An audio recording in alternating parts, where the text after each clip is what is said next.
Cybercriminals are using social engineering, loaded with urgency and fear, to successfully prey on victims, your employees, or your customers. Protect your Office 365 email from today's most sophisticated attacks with Barracuda Email Threat Scanner. It's a free tool to help protect your business from these hard-to-detect attacks. The Barracuda Email Threat Scanner uses artificial intelligence to hunt and eliminate Office 365 email threats. Find the cybersecurity threats hiding in your Office 365 email right now. Get your free email threat scan at securityweekly.com/Barracuda.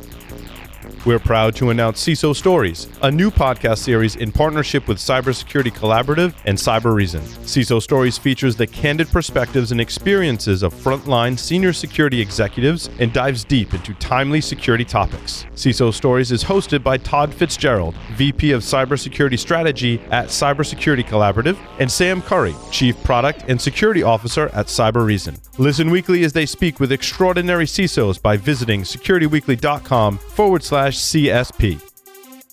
Welcome back to Business Security Weekly. I am your host, Matt Alderman, joined by Paul Asadorian and Adrian Sanabria. Do you want to stay in the loop on all things Security Weekly?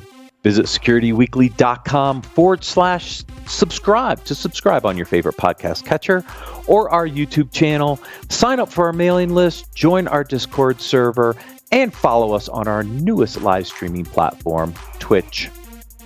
In our next technical training webcast on May 13th at 11 a.m. Eastern, see how attackers gain access to endpoints and learn how to use defensive strategies to protect against those attacks. In our May 27th webcast at 11 a.m.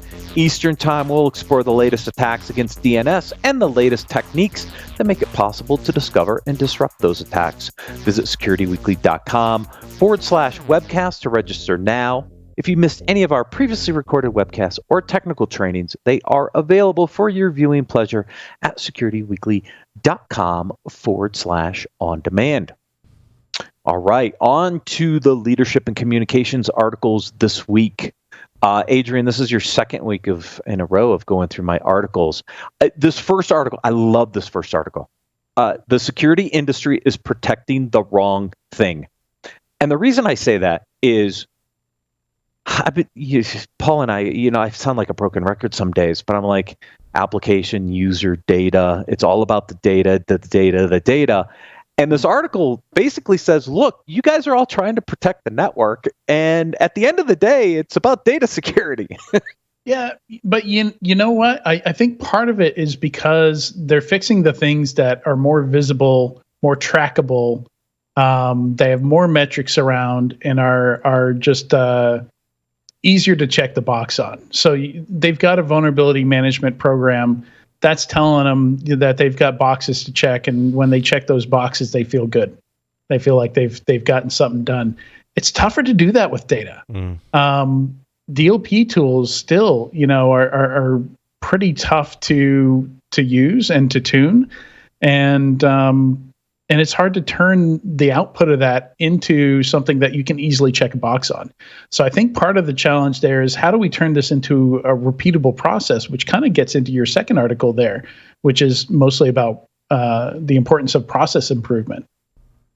Yeah, and I think the first article, before we go to the second one, because I do want to dig into that one a little more, is they bring up this concept of compliance, right? And I think one of the challenges of compliance, to your point, was checking the box, right? I got my vulnerability management program, check. I'm collecting my logs, putting them in a SIM, check, right? And they point that out in this article that, even though the heart of what these regulations were meant to protect was the data, right? Whether it's health data, whether it's banking, the customer data, whatever it was all about data.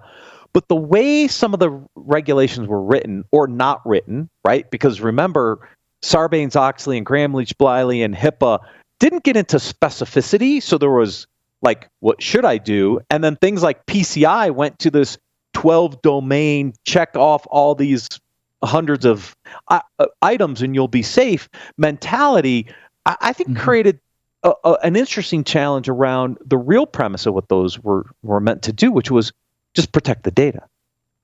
Well, I think there's data security risks and there's operational security risks, and you have to protect both. and it depends on which area of the organization, what type of organization that you're in, and protecting those usually is not just a checklist. Sure, there's checklist things, but if you're operating a pipeline, obviously your operational risk to security is making sure the pipeline operates. But you can put that overlay over an enterprise too and go like, what we do as a business, we have a website where people make transactions. That's super important. But also our customer and employee data is important as well, and we have to protect that. And often, as we know, when it comes down to it, protecting all those things is not just about compliance, not just about I'm collecting my logs or doing vulnerability management. It's a whole series of things. Just to make Jeff Mann's ears burn a little bit, if you look at PCI, there's over 300 requirements in there, and none of those requirements results in you knowing when PCI data is actively being stolen. There's no DLP in there. You can do a search through that document and you won't find a single mention of detecting data loss at all. Well, yeah, because it's about protecting the payment card data in the systems that contain it, not so much about ongoing operations for detecting. Right, protecting the data where it lives, but not actually detecting an attack. Well, there is intrusion detection stuff in there, but granted, it's probably very dated. Yeah, sure. But if you look at all the different ways you can exfiltrate stuff, you look at how red teams exfiltrate stuff. They can use Gmail. They can use GitHub. I mean, ultimately, you do want to know, because you read the results of all these data breaches and you're like, how did Sony Pictures not notice, all multiple terabytes of data leaving their network? Like, even if you're just looking at, like, forget DLP, if you're just looking at router logs, just like the number of packets leaving the network today versus yesterday, that should have stuck out like a sore thumb. I feel like that's where we're, not really doing a great job. And in general, it's hard to put controls around data, and it's hard to secure data without destroying your workflows, making data hard to work with, making it impossible to share with third parties, which are all things we have to do for the business to function. We know a few vendors out there that have done, I think, some real innovation in this space. But what I like about the article is really it's about the data. At the end of the day, that's what everybody's after. And if we keep that in focus, yes, network capabilities, endpoint capabilities, other things are important as part of that. But let's not lose sight that it's really about the data at the end of the day we're trying to protect. And sometimes I think we focus too much on the other things and lose sight of the data. Even with ransomware, which didn't start out focused on the data, it did in the sense that they were encrypting it, and you had to pay them for a key to decrypt it and get your data back. But now that they're even copying your data off-site, and using that additional threat of releasing sensitive data to try and make you pay, like they've doubly gone after your data there. Yeah, agreed. So cybersecurity is in denial. That's why you need the Lean Six Sigma approach. What I like about this process is it focuses on the risk aspects, right? We just talked about it a little bit with the previous component, right? Paul, you talked about operational risk, right? It is about risk, and how do you evaluate risk and look at risk mitigation strategies and continually improve through that process. And that's, I never went through Six Sigma, but here's a leaner version of Six Sigma that creates this kind of like a continuous process loop to improve your overall risk posture, which I think is a very important concept there. Yeah, because it is a balance, as you're talking about data, I also don't want to, play down the operational risk as well. And, if I go back in history, a lot of what hackers were after when they attacked the phone system, the data they were after was really the tools to affect the operations, to be able to, in some cases, commit fraud or collect more information, right? So it all ties together. It depends on what the goals are of the attackers. And you fast forward to today, and there's all sorts of different goals and end games that attackers have, and you have to have that comprehensive strategy of looking at risk across your organization, and not just looking at the check boxes or the point products, as we've talked about on the shows for years.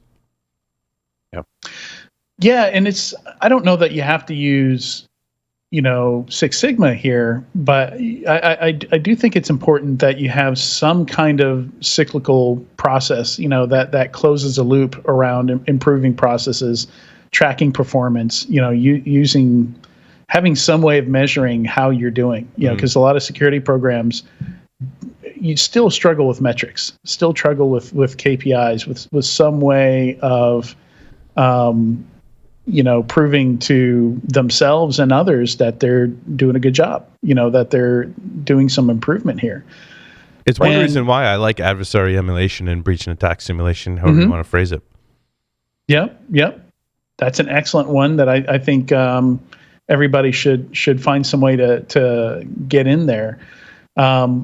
Another thing I think is, so I've come up with a few ideas here. Like one of my theories is that legacy systems, like the percentage of legacy systems you have in your environment, or just looking at the overall average age of systems in your environment, could be a good measurement to use. Typically, we see a lot of legacy stuff being the weak point for intrusions and for breaches to occur. And I think generally making that a focus, like, hey, this year we're going to reduce the number of legacy systems by half. Set a goal and go after that goal. A whole segment just on that, Adrian. If you think about how you classify something as legacy, whether it's legacy hardware or software, and what type of software is it, right? Is it the software is it the operating system? Is it a service that's running on there, or is it the actual application?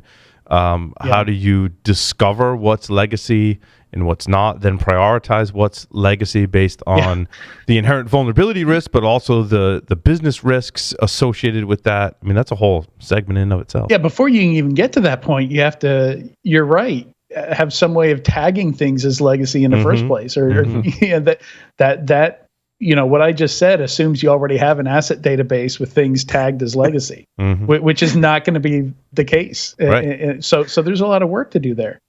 And one thing I think is interesting, I as an analyst, industry analyst, I went to reInvent 4 years in a row, and it was very interesting to hear, the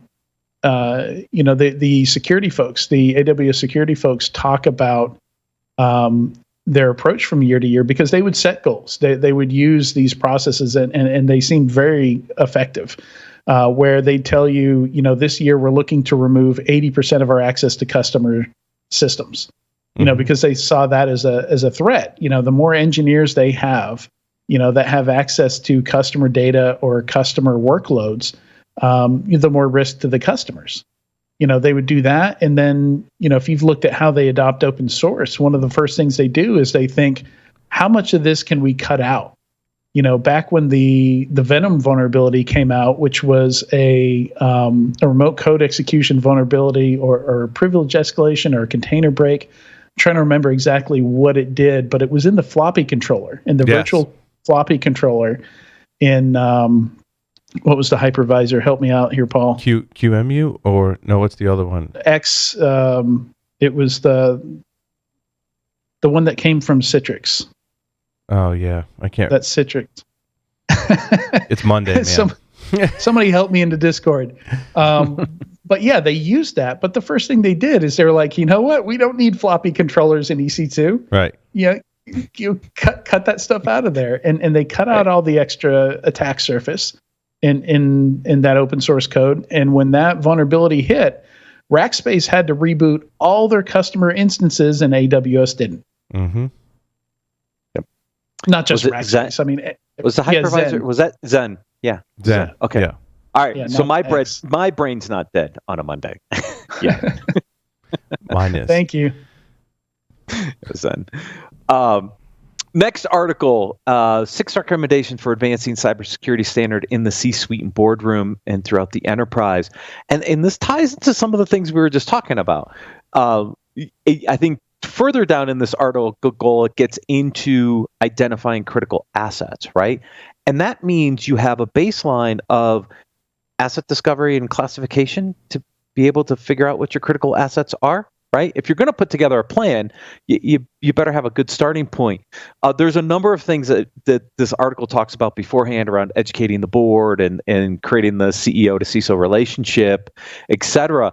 But in order to formalize a cybersecurity program, you've got to understand where your critical assets are, and maybe some of those are legacy systems, and therefore my strategy has to look at how do I reduce this legacy footprint over time and maybe take away some of that attack surface. Yeah, and I like tying that into fostering a cybersecurity culture.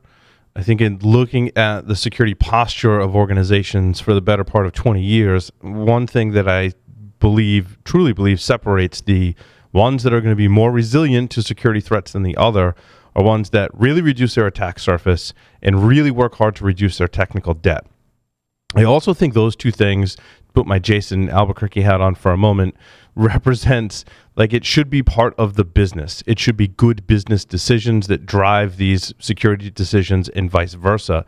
And I think that the business benefits from both of those things in efficiency in delivering the product or service you're delivering for your business. If I can reduce my attack surface, not only am I helping myself security-wise, but I'm helping myself in the way I deliver products and services, right? I'm simplifying troubleshooting. Financial benefits too.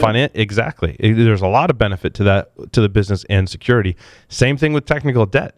It's the same thing. The longer you leave stuff out there, the bigger cost it's going to be to the business.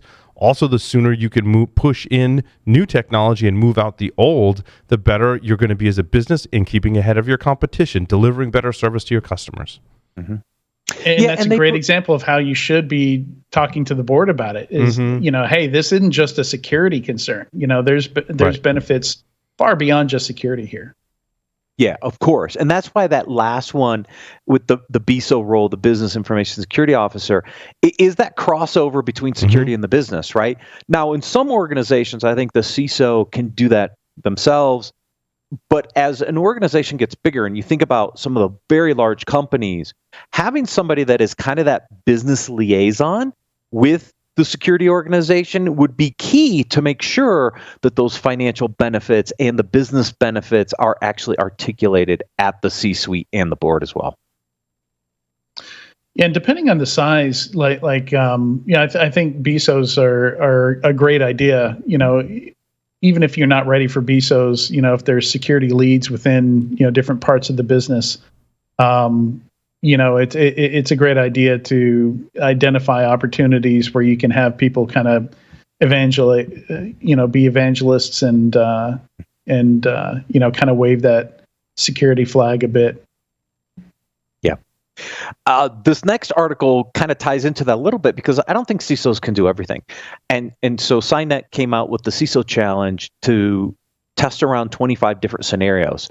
Not that the money side of this is not the important part for me. There's like, oh, you can win up to $5,000. No, it's like if you're a CISO or you want to be a CISO, I think this is a great way to test some of your skills and understand kind of like where do you best fit? Because there are lots of different types of CISO roles. And I think helping kind of direct people into where their strengths are to figure out what's the best type of role for them, I think is very interesting. I saw the CISO challenge. I'm like, look, any aspiring CISO, or maybe you're an early CISO and you want to kind of like hone your skills, this may be a very good way to do it. You might win some money on the side on it. That wasn't the interesting part to me. I think the testing against these 25 different scenarios and the level setting your skill set was a very interesting way to think about it.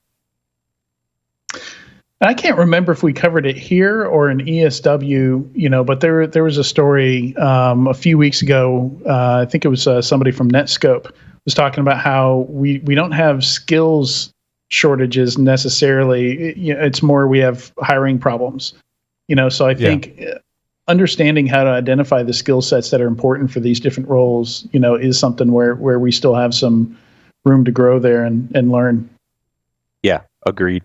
And when you look at this fifth article, it's about the skill sets for the new CISO. I mean, I mean, we've almost covered it all. Speak the language of the business, be a collaborator with the different business units, have a strategic focus. I mean, these are all reinforcing these kind of concepts we've already talked about. But what's nice about this article is it does, kind of get into some of the emotional aspects of this, as well as, just kind of the work ethic and the things you're going to have to do to be a successful CISO. These are very tough positions, and you have to mentally be ready, I think, to enter some of these roles. Even if you have the skill set, the pressure that's going to come on you in this role, I think, is immense, and you've got to be mentally prepared to also go after this if that's what you want to do in your career. Yeah, because I think with great responsibility that the CISO has, you have a lack of a lot of control, and you have to enable the business and the various teams and people within the business to work towards a goal of being a more secure and resilient company. It's, I think, very different from if you're leading a development team. You have a little more control over, I got to get the product out. It has to be fast, it has to be usable, and it has to achieve all of the requirements that are set forth. And you have control over more of that. When you put in the CISO role, you got to make sure people are coding securely, that IT is doing things securely, and you don't necessarily have the control across the entire organization to do that. And even if you did, you wouldn't have the time or a large enough staff to, unless you had a 1-to-1 ratio of every employee, had a security person looking over the shoulder going, no, wait, no, don't click that. No, don't write that code that way, right? Mm-hmm. I think that's one of the more challenging things about the CISO role. Well, that and communication and relationships are just so important with it. Yep. If you hate the CIO and the CIO hates you, you're not going to get nearly as much done as if you had a good relationship. Yep. So empathy is important. Understanding. I think one of the things that I started doing in the IT world before I even got into security is every time I'd hire somebody, I would have them shadow other people in the organization for the first week before they get sucked into, 30, regularly scheduled meetings every week. And they, I figured they just never have the time to do that again, other than when they first started. Yeah. And so they understood what was important to the business, what was important to individual people in the business, what their day-to-day job was like. So they had those relationships and that empathy for what those folks did in their day-to-day job from the very first week they were there. And I became a firm believer in doing that every time I've started. That should be part of the onboarding process, I think. Yeah. And even this last article from Harvard Business Review even talks about aspects of this, but at a broader leadership level. It's not just the CISO, right? It could be the chief operating officer, it could be the CIO, it could be the CEO, right? And this article actually gets into some of the things you can actually do to help with aspects of this. It talks about the mental readiness, but it does talk about, working at the edges of the organization, like working with these teams, learning from these teams. Paul, it reminds me of when I came to Tenable, right? And the conversation you and I had early on around Nessus and if we did this, what would happen, right? Mm-hmm. That was working the edges of the organization. That wasn't in the executive stream. Even with the customers, whether they were from free and open source to at one time open source and then not open source, right? But working with everyone in the community that interacts with the company and the products. And I think that that's a good example, Matt, I think, of emotional intelligence. Going, like, how is everyone going to feel if we make this change? I think that's something that perhaps the leadership at Basecamp maybe underestimated in a significant way. Although I don't pretend to understand or know the entire story there, and I don't want to point fingers. But I think when we talk about leadership, and again, I don't have the whole story, but I think there's lessons to be learned on both sides from everything that's kind of been going down at Basecamp. And I think one of the lessons I've learned already is to have that emotional intelligence and get a feeling for, how people feel about things. Yeah, and I did read that article and was thinking about whether I should bring it in or not. Yeah. And I didn't. I went to this HBR article because there's some lessons learned in here about how do you share leadership? How do you empower people to live up to the promise? And some of the mistakes that happened at Basecamp and that communication that actually backfired. So I went to the positive article, not the negative article. Yeah, no, I agree. I don't think we added an article that talked about Basecamp because, again, in all the articles that I read, I didn't feel like I was getting both sides and all of the details. But I also think a great work to reference for that if you are put into a leadership position. We talked about the book before by Jocko, Extreme Ownership. He's helped leaders in some of those situations. I think maybe just as or sometimes before they've kind of fell into the trap where there could be a whole bunch of backfire, or stepped in maybe after there's been some backfire and tried to help the leadership with everything that he's learned in his experience. So. Yeah, and when you think of the empowerment piece, right? And this was a part of kind of the Basecamp culture and kind of the individual employees to do things in that organization, and then the leadership coming over the top to kind of squash aspects of that, which was kind of built into the culture, is why I brought this article in, because it's a good learning mechanism, I think, to say, wait, if I want to empower my employees around a certain culture, then I better be careful if I try to squash that later, because this is the potential impact of what happens to an organization. What was it? Something like a third of the employees resigned it? Right. But we've seen companies make changes to their products in the same way and alienate their customers. I think in a very similar way that Basecamp alienated their employees.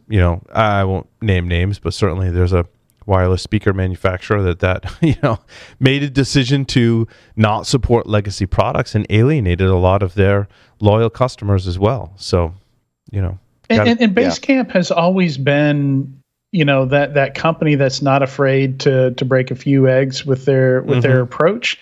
But traditionally, it's been more with product development. Yeah, where I remember reading really early on, they're basically saying, a lot of software companies where they go wrong is they try and make all their customers happy, and they end up building all this bloat for a single large customer or something like that. But you can't take everything away either. I mean, unless you're Apple. Right. I mean, Apple, I think, is the exception to that. Be like, you know what? There's no more ports.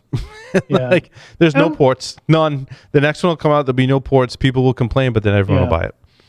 And I think maybe you can apply that to employees, but I think what's interesting here is maybe how they are marketing themselves as a company, culture-wise. Was different from what they actually wanted, and this revealed that. Yeah. Basically they came out and said, okay, we're going to be really honest about how we want to run this company here. And there are a bunch of people at Basecamp. I think it'd be interesting to see that third that left, like what the average tenure of those employees were. Like if they were newer employees that came on in the last 2 or 3 years, or if it was like a mix of people who've been there a decade or more. I think that would be very telling if we had some stats on how long those employees that left had been there. We have spotty stuff. I mean, we know some of the people have been pretty outspoken about how long they had been there and their decision to leave. Not a lot of, again, in a tweet. So you're not getting the full story about what happened in their 6-year tenure, at Basecamp. Right. Yeah. But the lesson here is transformational leadership is tough, both organizationally, but also potentially from a product perspective. Yes. And you've got to really understand and make the right decisions. Otherwise, it could really blow up. Yep. And one of the things I like about this article and the Six Sigma one here is I feel like security folks, and not that I'm saying don't listen to our podcast, but I think you need to spend some time outside the security bubble. Like, there's stuff we could learn from how Ben and Jerry's operates. There are all kinds of great lessons I think outside security. And other types of businesses and other types of roles. that have encountered and solved some of the same problems that we're solving. yeah. I think I mean, we forget we're young and we're kind of unique and special, but not so unique and special that we can't learn agreed. Old tricks. And I think, the Phoenix Project is a shining example, learning from manufacturing. And I also think that Good to Great, Jim Collins, Good to Great, gives a lot of examples from companies outside of cybersecurity. They're like, this is how they transformed. This is what made them a great company versus a good company. And it was all lessons outside of security. So absolutely, we have to pay attention. I've often said that the DevOps movement has probably done more good for security than maybe the entire vendor space. I don't know. Could be. And it's going, and they were going more after resiliency and performance, and we just happen to benefit from it. Yep. Almost accidentally. And that's why I try to cover these different articles that apply to other leadership roles, because at the end of the day, that's how we're going to learn in our industry, as well as other leaders to learn as well. And one last thing I want to point out here, Matt, is it's talking about transformation typically taking 7 to 10 years. Where are we at with the average CISO tenure? 18 months. 20. I think it's more than that, but it's still less than 2 years. But it's not. It's not 7 to 10. Yeah. So that's another. I think it's 20 months now. I think is the last stat I saw on that one. That's a challenge. It's tough to even get started on your strategy in that amount of time, much less have to, And we saw this actually at B-Sides. We had a great talk by Helen Patton. She was talking about her experiences at Ohio State as the CISO of Ohio State, where she was there for 7 years, I think. And one of the questions we got from the audience was, do you have any recommendations for folks who are on their 5th CISO in 6 years? And she was just kind of like, phew. I forget what her answer was, but it's a tough situation. Yeah. I think her answer was like there's got to be some security culture that survives those changes that exist between them. But that's got to be tough. It's tough, very tough. Adrian, thanks for filling in for Jason today. Paul, always a pleasure. Thank you, everyone, for joining us today. Next week is RSA Conference, so we're going to see you next Tuesday night on Business Security Weekly.